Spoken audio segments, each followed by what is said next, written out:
All yours, Jenny. Go for it. Fab. Okay, I was sort of noticing there's a lot of beepings of people kind of joining as we go, but good evening, everyone, or afternoon. So this afternoon we're talking about staying well in teaching. Jamie's going to share the slides. So when I say next slide, please, in that sort of COVID way, Jamie can move those along for me. So we can just move on, and I'll say a bit about what we're hoping to cover today. So today we're thinking a little bit about why I sort of just wanted to sort of justify why this is the topic that we decided to look at today. We are thinking a bit around the context and why thinking around wellbeing and teaching is so important. We're then going to have a little bit of a think around the difference between stressors and the stress response, which is a really important distinction. Talk a little bit about how to identify burnout, so the importance of kind of noticing signs that actually someone might be reaching burnout, and then finally ending on how to stay well, with a few suggestions. We're then going to at the end of our talk, we'll have an opportunity for people to ask questions, and then we'll go into breakout rooms for people to have a think together about how they might be able to take some of these ideas forward into their schools. Next slide, please. So I recently went to some training that shared with me that you only take away about 8% of a presentation. And so with that in mind, I thought that I would stress the key messages at this point at the beginning, hopefully when people's kind of attention is at its optimum and people are kind of willing and ready to keep learning after a long day at school. So we do not need to rid ourselves of stressors in order to feel calm, which is the first key message. And the second, the answer to stress is not self-care, but it is caring for each other and working together. So those two key messages are really key, which I'll keep coming back to throughout the presentation, because actually we will discuss the difference between stressors and our stress response and the importance that it is learning of a complete stress response that is the vital to well-being. It is not the absence of stressors, which actually for me was an enormous relief, because in my role as a clinical psychologist supporting the mental health support teams in schools, I get the privilege of going into lots of different schools. I oversee Thanet, and I get the privilege of going into lots of different schools. And I'm often confronted with just the daily stresses of what it's like to be in a school. And I think it was quite a relief when I was prepping for this presentation to know that we don't need to be free of stressors in order to feel calm, because that would possibly be something we would be completely unachievable. So that's the first key message. And the second is that time and time again, I think we talk a lot about the importance of self-care and what individuals need to do individually to manage their well-being. And whilst there are absolutely tangible things, and there will be some tips today around your well-being and how to stay well in the profession, I want the learning today to be that, as with all of my learning, all of my studying and all of my experience clinically, we'll learn that actually it's about connection and relationships that is so important to stay well. And actually, not only is it just kind of this sort of feeling that it's important to be in this together, it's also evolutionarily essential for survival for us to use one another in order to manage our stress. And actually, what I want people to take away from today is the importance of creating a culture where we notice emotions that have been activated through stress, and it is safe and brave to share those rather than being shamed or kind of encouraged to push through. That we acknowledge and recognize our emotional responses, and we work together to kind of have that shared kind of problem solving together. So why does this seem so important? Can we move on to the next slide, please, Jamie? So I'm just going to read this quote from Peter Fonagy, who does a lot of work for healthy schools. So some of you will be aware of the resources, and a lot of these resources feed into the Kent Resilience Hub website from the Anna Freud Centre. Peter Fonagy, who's a psychologist, says the new focus on children's mental health services has an important reminder to us that we must couple support for school staff with the ambitions we have for children's well-being. If we don't, we will be letting down all school and college staff. If we want our school and college staff to do what's asked of them, then we need to make sure that their mental health and well-being is effectively supported. And this just really refers to that kind of concept that we're all becoming familiar with, which was the idea that we can't pour from an empty cup. And the importance that actually remaining well and prioritizing our own well-being is essential in order to meet the well-being needs of our pupils. So if we have a very stressed and burnt out staff group, that makes dealing with the well-being of children a really tricky task. Not only does it have a detrimental effect on those pupils that we are supporting, but also personally on yourselves. So it is really important that we kind of put staff wellbeing at the centerfold. And that is why this became kind of the topic and the theme of this year, and why this presentation was put together.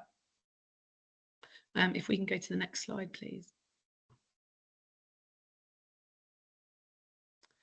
So looking at the Teacher Wellbeing Index, now for some of you, you may feed into this data set. So I'm not aware kind of broader in Kent, but I know a couple of our schools in Thanet are using the teacher survey to get a sense from teaching staff about their wellbeing. And the stats that we got from the 2023 indicated that 89% of all senior leaders and 78% of teachers reported feeling stressed. And the reason that was so important was that that was a sharp increase. Teacher wellbeing has declined significantly over the past year. And the survey of over 3,000 education staff showed that the well-being in the sector is pretty poor. Senior leaders remain at particular risk, but the report highlighted that there are feelings of loneliness and isolation experienced by the staff. And it's having a detrimental effect on well-being outside of school. So looking at how impactful well-being can have on sleep. So 51% of staff reported having difficulty sleeping. Interestingly, Peter Fonagy, a psychologist, actually stated once that until anybody receives a mental health intervention, they should actually receive a sleep intervention. So that's what we know to be true about keeping well, is that if our sleep is impaired and we're not getting enough sleep to rejuvenate, to register, to process our memories from the day, to enable our learning, actually it can have a detrimental effect on our functioning the following day. So ensuring that staff are sleeping well should be a priority. And they spoke about the pressures that are experienced by staff. And I guess it probably doesn't come as a surprise that the vast majority of teachers reported that inspections negatively impact mental health and well-being. So there is a real kind of recognition that actually the teaching staff are not very well. Now, and it would be interesting to know for those of you here this evening, whether that's kind of a shared experience for you, or whether there has been kind of any shift or change in that. So what we hope to do was actually do a Menti-Me, but we think kind of that might be a bit pushing our tech skills tonight. So I just wondered if people could take a few moments just to pop into the chat kind of common stressors that teachers are experiencing on a day-to-day. So all teaching staff, so those who work in schools, are experiencing. Perhaps something that you've experienced over this last week, or something a colleague has mentioned they've experienced.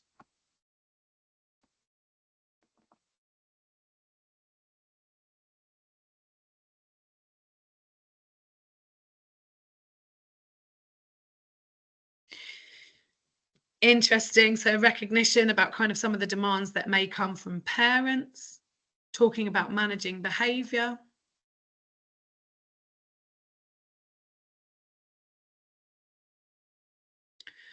Workload, conflicting deadlines, lots of differing needs. So talking about SEMH needs. And end of year exam marking. Yeah, so I suppose you're all coming to those time pressures at the moment and thinking around just there being too much work to fit into the workday, it sounds like. So assessments, workload. So it feels like these are coming quite quick and fast, thinking about kind of balancing personal life with work life. Absolutely. And just so many competing demands. I think that's kind of what's coming out in some of these ideas, is that not only do we have kind of the demands upon kind of the work that is expected to us from our senior leadership or from kind of external governors on us, there's the parents, there's pupils, there's colleagues. And not only that, we've also got the demands at home as well. Thank you very much for all of those who've contributed to the chat there. Jamie, could we just pop along a couple of slides, please? So I think we've all kind of noticed those kind of internal kind of stresses that are happening at school. So there's kind of the demands that are placed upon us from our workload. There's thinking about pupils. We've also mentioned kind of home life, but there's those much broader, bigger ecosystem kind of demands too. So what's going on in wider society? So there are lots of conversations had with schools around kind of limited services, limited resources, long waiting lists to access health services, to access assessments. So it's not just what's going in within the school, but also what's going on within society, both from a sort of level of Kent, but then also looking much broader at a nation.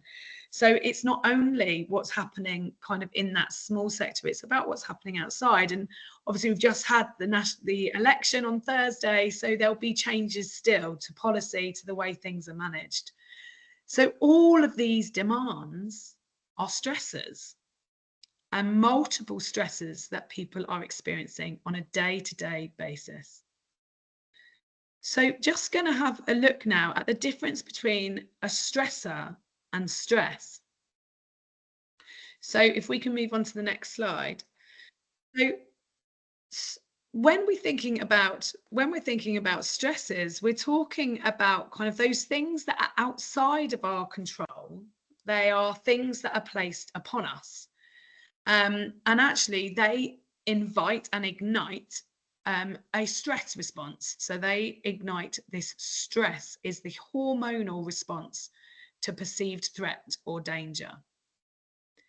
So stress itself is not actually harmful. Stress requires a response.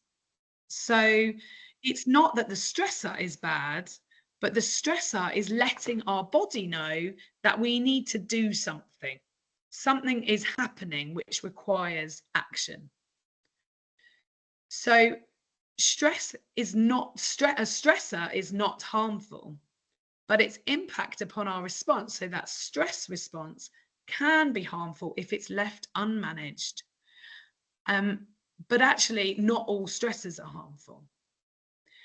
What we know is that the stresses experienced by teaching staff are infinite. They're happening all the time. So we're getting this kind of experience of stress. So the cardiovascular system, so the system that manages the blood in our system, is managing kind of taking a steady flow of blood. And when a stress response is ignited, our adrenaline is pumped into our body, we get this kind of flush of blood flow, which enables us to manage the stressor. And the body can absolutely manage that if that blood flow happens for about 10 minutes, which is what the body is kind of geared up to do, that kind of instantaneous stress response. But it's that chronic stress, that kind of repeated experience of stress, that puts strain on our system and kind of is pumping that blood through at a rate that isn't how it was quite intended. And that's the bit we need to think about today, is how do we kind of complete that stress cycle and allow our body to come back to a state of calm after experiencing stress. Can we just go to the next slide, please? So stress actually has a beginning, a middle, and an end. All emotions do. So when our emotional state is invited, so something has happened which has triggered an emotion, our body feels how it may do about something sad, stressful, upsetting. We kind of experience that emotion, and we need to see that emotion all the way through. We are sort of tricked that if we fix a problem, we've dealt with the emotion. So, taking an example of school, if there has been perhaps a stressful meeting where demands have been placed upon us, or we've been confronted with some of the examples you put here, was we've confronted with a pupil who has behaved in a way that was quite volatile and inappropriate, and we've had to kind of navigate that situation with a peer, and we've managed the situation, and actually what we've done is we've kind of noticed that that behavior wasn't appropriate, we've put in a consequence, we've followed our behavior policy, we've understood what they were communicating to us, we recognized that the demands upon them were too great, we've asked for them to kind of step out, we've understood them, we've kept the other people safe. That stressor is no longer available to us. So we're no longer confronted with the immediate stressor. But for those of you listening, I think we can all imagine that that teacher is likely to still be in a state of stress. They're still likely to have that slight palpitation on their heart, sweaty palms. They might be feeling like they've just had a rush of adrenaline, and they're left with that kind of heightened state of arousal. So just because the stressor has gone, it doesn't mean that we suddenly return back to a state of calmness. And this is happening multiple times. So similarly to kind of thinking about our work day, if we drive home from a work day and we've had multiple experiences where actually we've been kind of invited into kind of feeling quite stressed, and we've kind of acted on it, we come home, we don't suddenly have this experience of calm. We may do if we've managed to process those events throughout the day, but it may well be more likely that when we get home, we're in this sort of heightened state of arousal. And then what we know is that if we're confronted when we get home, and if we share our house with others, if we share our house with other dependents like children or partners, parents we care for, or other kind of social demands we have upon us, we kind of get those other experiences of stresses carrying on. So our body was not quite set up for this in the same way. So we haven't kind of gone through the tunnel. We haven't seen it all the way through to the end. Just because the problem is no longer there, it doesn't necessarily mean that we've seen that stress response all the way to the end. Can we just go to the next slide, please? So this image here of the tiger chasing the caveman is really important image to remind ourselves why we experience stress. So our stress response is evolutionary important. And I find myself, I remember learning this in physics as an A-level student, or maybe a GCSE student, and I'm still referring back to it now, because it's exactly what we need people to understand, is that stress is only here to keep us safe. It's only here to protect us from our threats around us. So if we think about that caveman, we're going to talk a little bit about completing the stress cycle today with some research done by Emily and Amelia Nagoski. And they talk and give a lovely, beautiful example of a caveman out to hunt, out to look for food for their village. And they're out in the community looking for that. And they're confronted with a tiger, a saber-toothed tiger. And they really have an immediate rush of adrenaline, which is absolutely essential in order for them to run away, to protect themselves from this enormous threat. So there's a very clear beginning I see the saber-toothed tiger, it invites this stress response, and then I need to do an action in order to get away from that stressor. I run away, I get into the village, I run to the village, I open the door, someone is there welcoming me with open arms, quickly barricade the door, and we're safe and away from that saber-toothed tiger. We've got these kind of, it's not going to be a door, is it? It's going to be a big rock. We've kind of protected ourselves from this animal threat that is coming. We meet our villagers, they protect us, we get away from this saber-toothed tiger, and we suddenly feel the relief that enables us to say that threat is gone and we're no longer at risk of harm. And we have that period of time where we've had that beginning, where it was set off, we've acted in order to remove the threat, and there is a very clear end. It's over, the stressor has passed, and we're now welcomed back into our community to be protected. And we feel safe, and we feel calm. And our body is getting a message that says, you are no longer at risk of harm. And we get that message through contact, through companionship, through that kind of touch from the other that says it's no longer threatening. So these cycles that happened, our body was kind of geared up for. But what we know is that nowadays we're getting kind of multiple ones of those stresses happening every day. And they might happen throughout the day. So it might be managing a behavior, it might be getting a demand from a teacher, it might be kind of receiving a difficult phone call, but we're getting lots of different stress response cycles coming.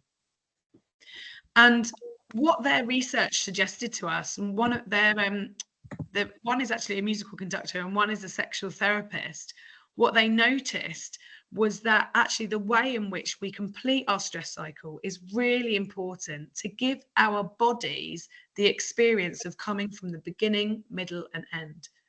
And they suggest 7 ways in which to do this. So the first way, I don't know if we've got any runners here, anyone who is someone who does exercise every week. We know that this is quite important for us.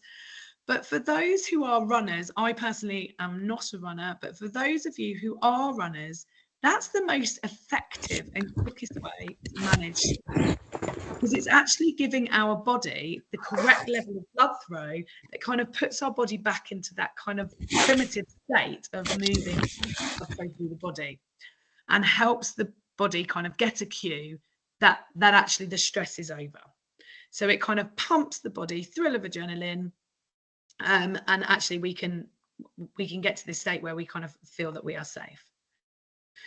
The second most effective way to complete the stress cycle is creativity. I don't know, for those of you who might find that at periods of stress they may lean into their creativity, playing a musical instrument, completing art. I don't know if anyone's got any kind of creative hobbies they feel comfortable to share. Thinking about things that they might lean into. So it might be making things, using their hands, doing something physical that indicates writing. Lovely. Yeah, there's something that kind of is really tapping into this other part of our brain that is saying, kind of allowing us to do that. Very, very often people talk about when they're actually feeling quite overwhelmed and stressed, their bodies kind of want them to lean into this other part of their being that allows them to sort of not be bound, not be demanded upon, something that they experience as enriching and enjoyable. And creativity is another beautiful way of kind of completing that stress cycle.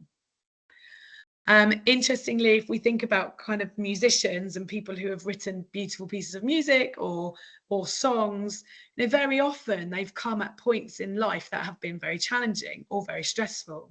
And it perhaps is a way of kind of processing and making sense of their experiences. Laughing is a fantastic one. So again, kind of thinking about ways in which we can enjoy. There is actually something called laughter therapy. I don't know if people have heard about it, but the idea that actually kind of releasing it. And I think most of us could think of a time where you've had a desperately difficult moment at work. And actually you found people and said, you know, I've got to laugh because I don't have any other response. That nervous laughter is actually a really healthy and appropriate way to kind of manage stress. I worked in complex needs for a long time in North London, and we had really grave discussions about some really dire situations.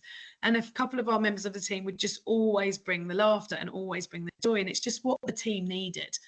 And I think thinking around you about kind of your colleagues who you might seek out at points where you just need someone to share a laugh with.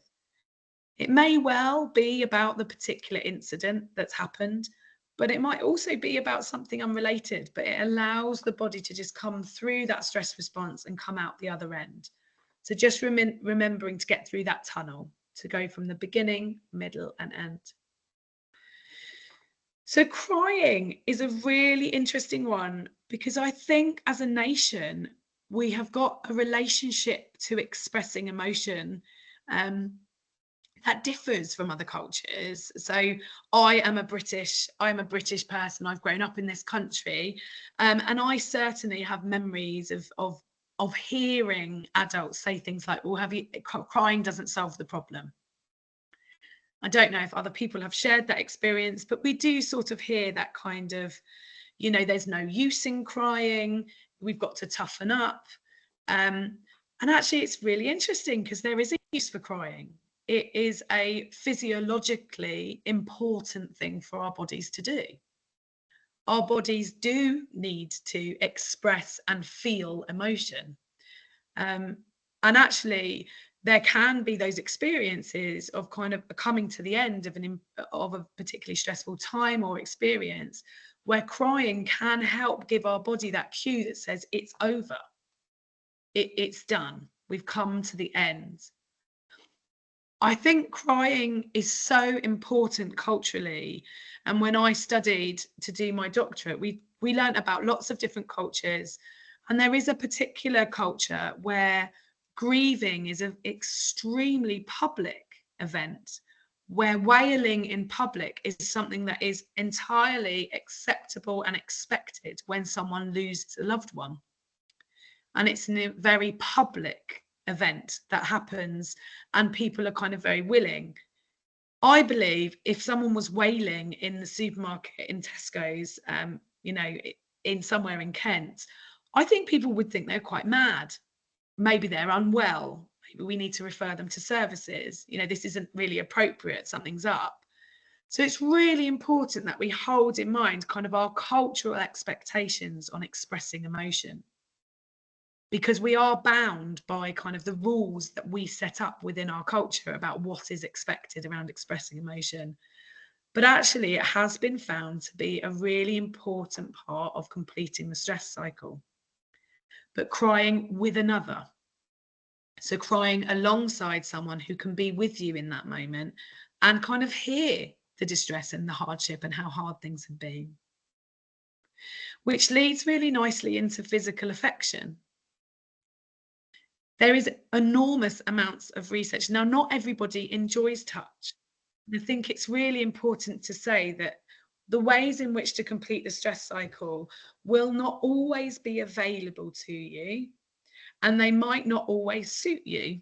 So their research was really looking at ways in which to do it. And I think kind of having this kind of myriad of ways gives us lots of different options. But research has suggested that physical affection actually lowers blood pressure.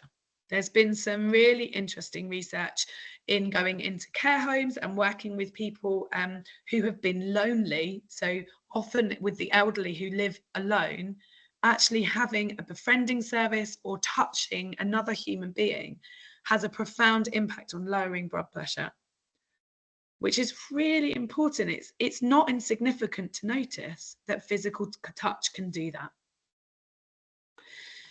Deep breathing is another way in which we can kind of give our body the cue that we are safe, and it allows us to go through that tunnel again.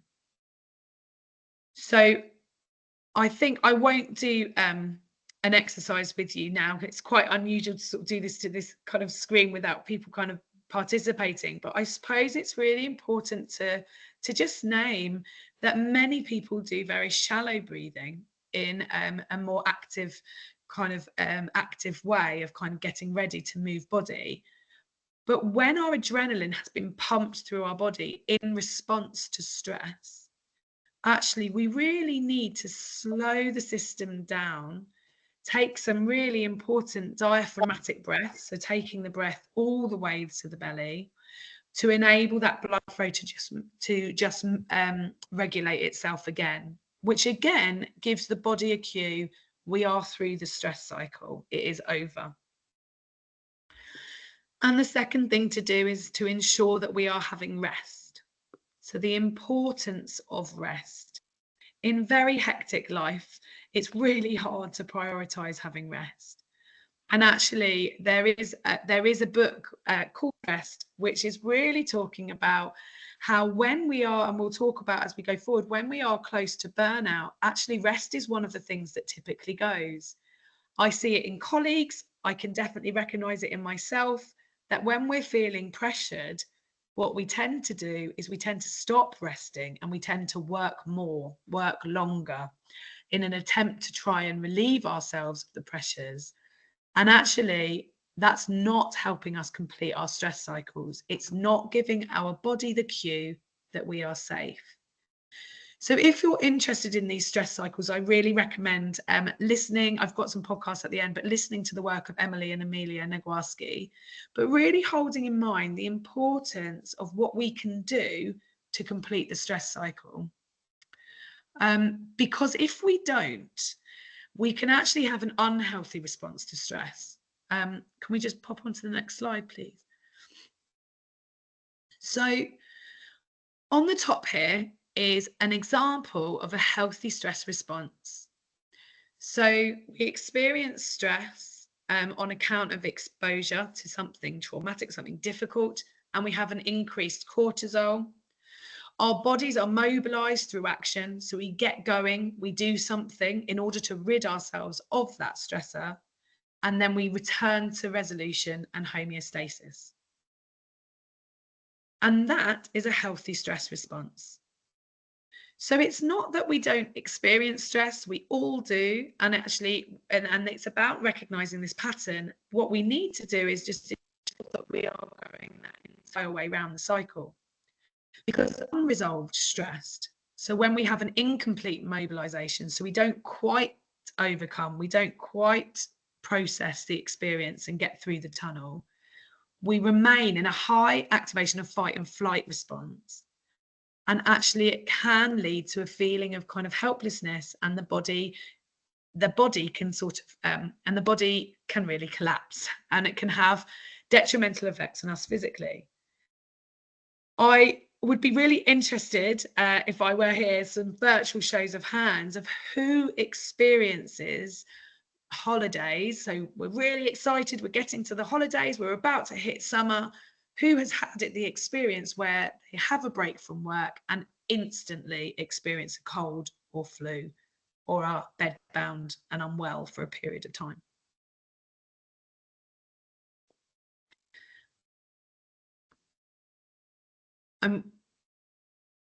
Perhaps a show of, I don't know if can people hear me? I think my thing froze there. Yeah, you're all good. You're all good, Jenny. Yeah. Yeah, I can hear. So thank you. It just froze for a minute there. Yeah, so a few show of hands. I mean, I think it's such an interesting thing. So when I was writing my thesis, I had been kind of pressured to write a thesis at the time of lots of familial things happening, and I got to the point of my viva, and my body just completely gave up. I had really significant eye infections. I was really full of cold, and my body just had done all it possibly could, and it just went into a state of collapse. That wasn't that I hadn't been ill. It wasn't that it would be an enormous coincidence that teachers all fall ill on the 27th of July. It's more likely that what happens is there's this experience of just keeping going, not able to listen, not able to hear the body's cue, because we just have to keep going. And I hear this all the time, you know, as I'm coming up to some holidays now, people saying, I'm just pushing through, I've got to get to the end. So it is really that importance of just slowing down in order to listen. So Emily and Amelia talk about this idea that it's kind of like stress on a conveyor belt. So through the day, we're getting kind of another one and another one and another one and another one put on our conveyor belt. And it's our task to kind of pip them off one by one, to process them and get them through the tunnel in order to get to this homeostasis and get to this resolution. Because otherwise our bodies kind of hold this stress and these increased of cortisol. And the risk of that is that our bodies can get quite worn and tired with the systems, with our cardiovascular system, with our digestive systems being strained and pushed to too much for the nth degree. Can we go to the next slide, please, Jamie? And one of the doctors that I was listening to in order to, yes, absolutely. Someone's just messaged there just to say, I used to work in pharmacy, and as soon as people were on holidays or annual leave, they would come in as they got poorly. It's just seen time and time and time again. And it is just kind of taking note of the importance of staying well all through the year, not just during our holiday times. And one of the podcasts that I actually was listening to in order to prepare for this, a doctor used the analogy of of an elastic band. So it's very common for during stress that we kind of tense up that elastic band. There is a bit more tension. We let go and it kind of bounces back into its position. But we've all been there when we found one of those elastic bands that has been pulled so many times at such great pressure that it gets to the place that it doesn't return to its normal size. And that's where we want to avoid getting, is that we don't want to push our system to the point of no return, that it can't quite get back to that kind of healthy state. So burnout is the result of sustained stress that doesn't subside. And that's why this is such an important thing to learn, the importance of completing our stress cycle. So those 7 ideas that I mentioned earlier, after learning about those, actually, I have literally kind of changed my own practice. And sometimes I just run through what's available to me. So if going for a run is not available for me, which it never is, I might think about some of the other things I can try in order to get myself through that stress cycle, to avoid this kind of experience where we're kind of overstretching. So I think there was a statement made that kind of lots of people are burnt out without being aware of it. And I think it's really important to say that I don't think everybody is burnt out, but I do think there are a vast majority of people who perhaps are approaching burnout and are perhaps not quite yet aware. And it's really important to raise awareness today so that we can catch it early in order to put in some practice, to put in some boundaries, to put in some limits to protect ourselves. So the next part is just sort of noticing some of those signs.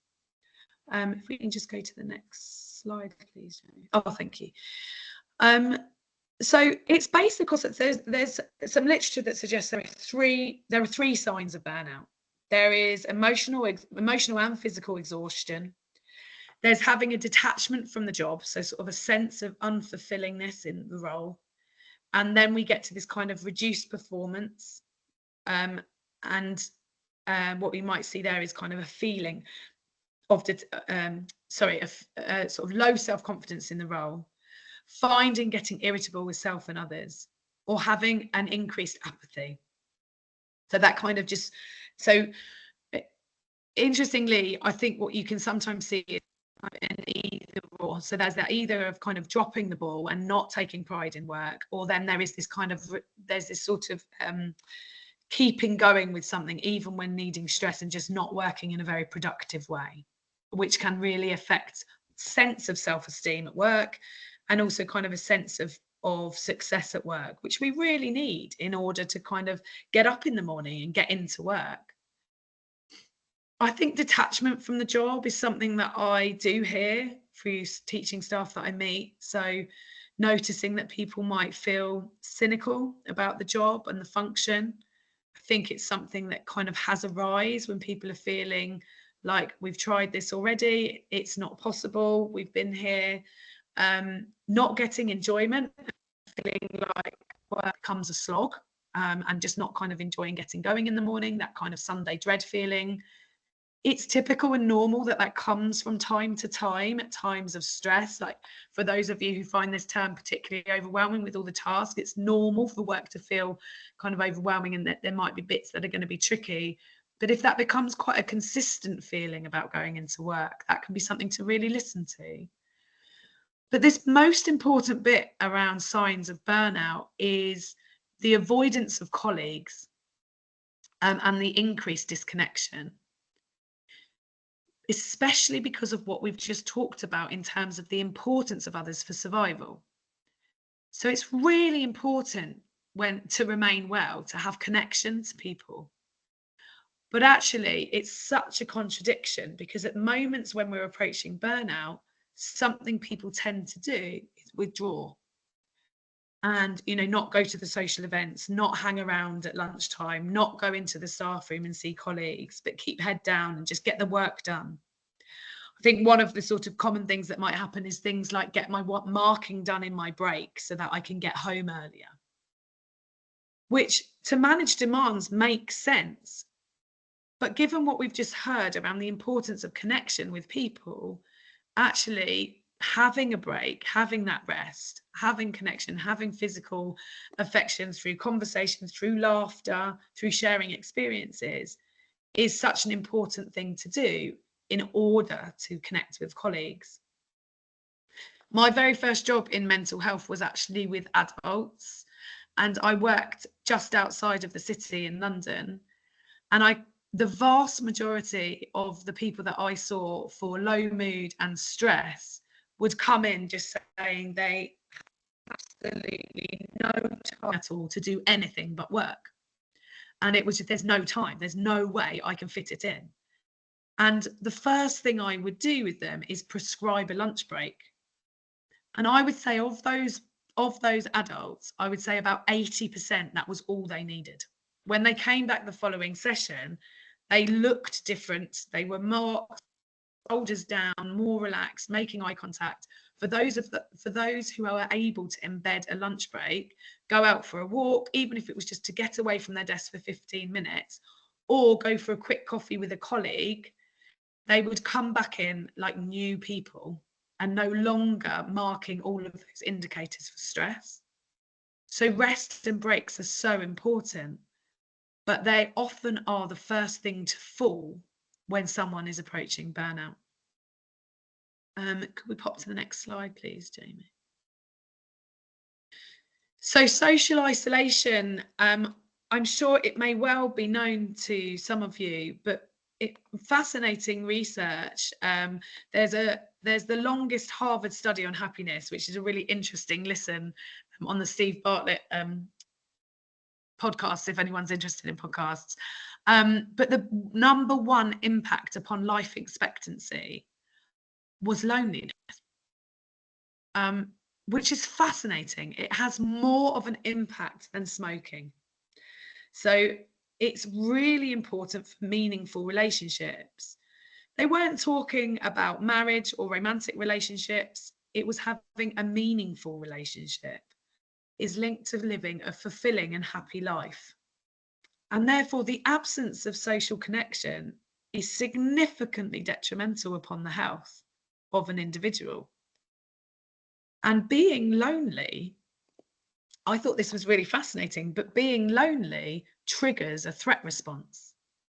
So in the same way as we spoke about the caveman running away from the saber-toothed tiger earlier, actually, if we are alone, our stress response is activated because actually we really need to have our wits about us. So from a survival perspective, if we're not in a pack and we're not with others, actually we really need to be vigilant to all of the stresses around us. So if we are experiencing feelings of loneliness, it can ignite stress. Therefore, it's really important for connection with our colleagues. So this is one of the things that we really wanted to talk today about, that importance of feeling heard, feeling understood, and sharing our experiences with our colleagues. Because that connection is really protective around our stress response and really important for our health. So they do argue that loneliness is as bad for life expectancy as smoking 50 cigarettes a day, which is pretty remarkable, because I think in this day and age, it's really hard to find somebody who's smoking quite that much, given the health messages that we get around smoking. So it's really important for us to think about how we can do this. Can we just pop to the next slide, please? So the two researchers I mentioned earlier, Emily and Amelia, speak about the importance of creating a culture where we can manage stress through surrounding ourselves with a bubble of protection with other people who value your well-being, and create an atmosphere where they can talk about stressors and share emotional experiences. Now, we all know there are people within our networks who might be kind of really receptive to talking about stress and really protective of our well-being and care for us. And there are others where that may not be quite the case. So it's not a suggestion that everybody around us is going to kind of manage this, but I do think we could do something around creating a culture that in the teaching profession, there are multiple stressors, and using one another to share those experiences, to let each other know, to normalize the experience that actually it's normal to feel stressed at these points of year when we've got lots of marking. There may well be junior members of staff who haven't done this before, who need some of that learning from their senior colleagues or their more experienced colleagues. And thinking a little bit about the importance of just letting others know what you need, because it ebbs and flows. There are times where we're feeling overwhelmed, and there are times where we're feeling really on top of what's going on. But the idea is creating a sort of sense and an atmosphere where it's okay to let people know that, and that isn't a criticism on our ability. It doesn't suggest that we are not a good member of the team, and it doesn't suggest that we failed in some way, because actually we should expect that there is these experiences of stress, because teaching is an enormously stressful environment. And as everybody said earlier, managing an enormous number of people's needs. If we can go to the next slide, please.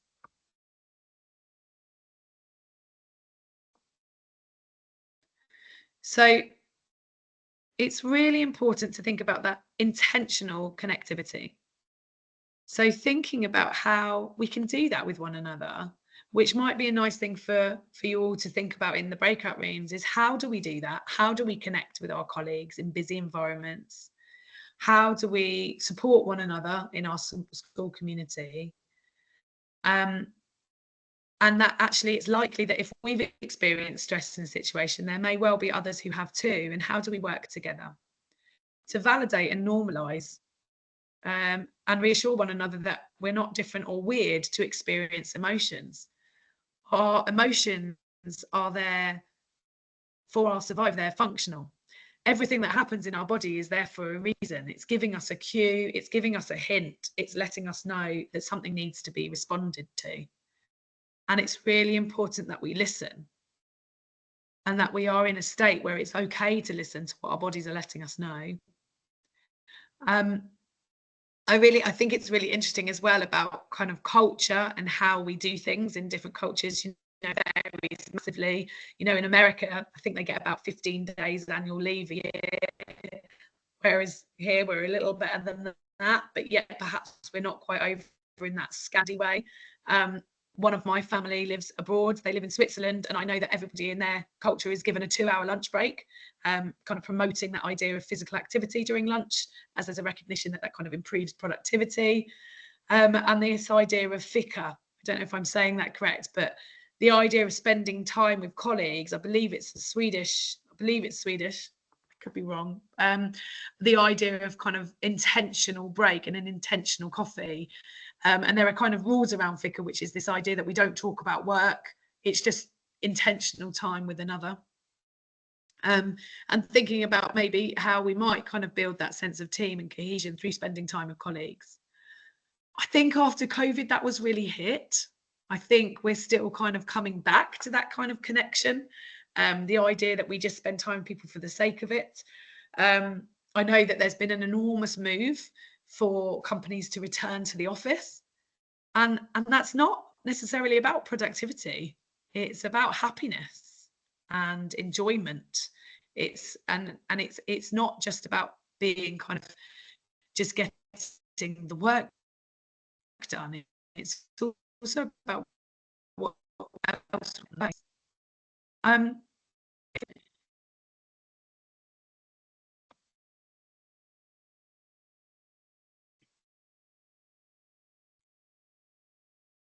We just lost you, Jenny. Are you there? Hi, yeah, sorry, can we go to the next slide? Sorry, didn't hear you. You just faded out, but you're back. Oh, sorry.